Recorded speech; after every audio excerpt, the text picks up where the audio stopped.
নবীদের বৈশিষ্ট্য হচ্ছে নবীরা যেখানে মারা যায় ওখানেই কবর দিতে হয়। জানেন এটা?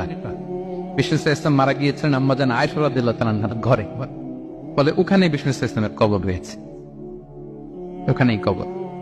এবং ওই কবর দেওয়ার পরেই ওই কবর দেওয়া ঘরের ভিতরে আম্মাজান আয়েশা যতদিন আয়েশা রাদিয়াল্লাহু তাআলা আনহা যতদিন বেঁচে ছিলেন ওখানেই ছিলেন কবরের পাশে। এরপরে বাবা মারা গেলেন আবু বকর, বিষ্ণু ইসলামের পাশে কবর দেয়া হলো, বাবা আর স্বামীর পাশেই থাকলেন।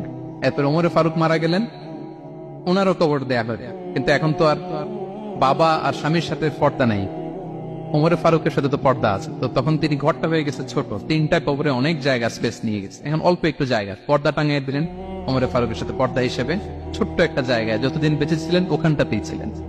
ওমরে ফারুক যখন আমিরুল মুমিনিন খলিফা, তখন ছেলে আব্দুল্লাহকে পাঠিয়েছিলেন যে যাও একটা অনুমতি আগে থেকে নিয়ে রাখো আম্মাজান আয়েশার কাছ থেকে, যেহেতু ঘরটা ওনার, ওনাকে বলে রাখো যে আমি মারা গেলে যেন আমার দুই বন্ধু মুহাম্মদ সাল্লাল্লাহু আলাইহি ওয়াসাল্লাম এবং আবু বকরের পাশে যেন কবর দেয়া হয়। আব্দুল্লাহ এসে বলল, আব্বা জান তো এই পয়গাম পাঠিয়েছেন। তো আয়েশা রাদিয়াল্লাহু তাআলা আনহা বললেন, আমার খুব ইচ্ছা ছিল আমি আমার স্বামী এবং বাবার পাশে শোব, কিন্তু আমিরুল মুমিনিন যখন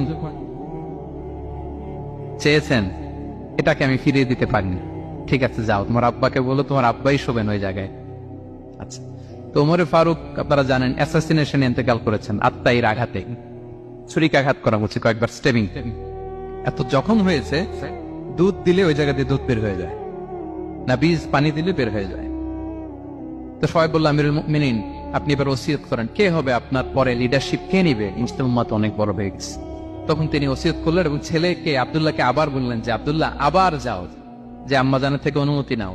বলতেছে অনুমতি না নিলাম আর অনেক আগে, উনি তো বলছে আপনি মারা গেলে ওখানেই শোবেন। বলতেছে না, তখন আমি আমিরুল মুমিনিন ছিলাম, এখন তো কিছুক্ষণ পরেই মারা যাবে, এমনও হতে পারে আমার ভয়ে বা লজ্জায় তখন অনুমতি দিচ্ছে, এখন আর দিবেন, আবার যাও। আবার গেল, আয়েশা রাদিয়াল্লাহু তাআলা আনহা বললেন না, এখন আমি আগের কথার উপরে আছে, তোমার আব্বাই সেখানে শোক। সুবহানাল্লাহ। ওমরে ফারুক ওখানে শুলেন, তখন তিনি পর্দা আরম্ভ করলেন আম্মাজান আয়েশা। তাহলে রাসূল সাল্লাল্লাহু আলাইহি ওয়াসাল্লামের কবরটা হচ্ছে আম্মাজান আয়েশা রাদিয়াল্লাহু তাআলা আনহার ঘরের ভেতরেই। আপনারা মসজিদে নববী যারা ভিজিট করেছেন তারা জানেন যে আপনারা যখন কিবলামুখী হয়ে নামাজ পড়েন, বাম দিকে বিষ্ণু সাল্লাল্লাহু আলাইহি ওয়াসাল্লামের কবর, সেখানে রাসূল সাল্লাল্লাহু আলাইহি ওয়াসাল্লামের পাশে আবু বকর এবং ওমরে ফারুক রাদিয়াল্লাহু তাআলা আনহুমা শুয়ে আছেন। রাসূল সাল্লাল্লাহু আলাইহি ওয়াসাল্লামের কবর থেকে মিম্বার পর্যন্ত এই পুরো জায়গাটা রাউদাতুম মিন রিয়াদিল জান্নাহ, দুনিয়ার বুকে জান্নাতের একটা টুকরা। বিষ্ণু সাল্লাল্লাহু আলাইহি ওয়াসাল্লাম ইন্তেকালের আগে ওনাকে অপশন দেয়া হয়েছে, নবী আপনি চাইলে থেকে যেতে পারেন আজীবন, তো আর চাইলে আমার কাছে চলে আসতে পারেন, এই হ্যাভ অপশন।